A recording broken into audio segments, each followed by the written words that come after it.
સુરત નવી સિવિલના ફાર્મસી અનાથ કર્મચારી ખુરશી પર નહીં પરંતુ ઓશિકો અને ચાદર સાથે લઈને આવી ઊંઘમાં ડૂબી જતા હોવાનું ચોંકાવનારું ચિત્ર ઉજાગર થયું છે। અધિકારીઓની રહેમનજર હેઠળ કર્મચારીઓ ફાટીને ધુમાડે ચડ્યા છે। સુરતની નવી સિવિલ હોસ્પિટલના ફાર્મસી વિભાગમાં ગંભીર બેદરકારીનો મામલો સામે આવ્યો છે। રાત્રિના સમયે મેડિકલ સ્ટોરની જવાબદારી ભગવાનના ભરોસે છોડી ફાર્મસી વિભાગના કર્મચારીઓ ખુરશી પણ નહીં પરંતુ ઓશિકુ અને ચાદર સાથે લઈને આવી ઊંઘમાં ડૂબી જતા હોવાનું ચોંકાવનારું ચિત્ર ઉજાગર થયું છે। ફાર્મસી વિભાગના કેટલાક કર્મચારીઓ રાત્રે ડ્યુટી દરમિયાન નિયમિત રીતે સૂઈ જાય છે। આ કર્મચારીઓ ઓશિકુ અને ચાદર સાથે તૈયારીપૂર્વક આવે છે અને મેડિકલ સ્ટોરને અનાજ છોડી દે છે।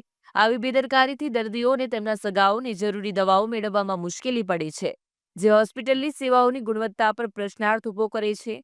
વધુ ચોંકાવનારી વાત એ છે કે આ બેદરકારી પર ઉચ્ચ અધિકારીઓની રહેમનજર હોવાથી કોઈ કડક કાર્યવાહી થતી નથી।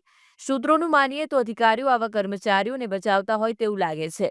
કડક પગલાં લેવાને બદલે અધિકારીઓ આવા કર્મચારીઓની બેદરકારીને નજરઅંદાજ કરી રહ્યા હોવાનું લાગે છે।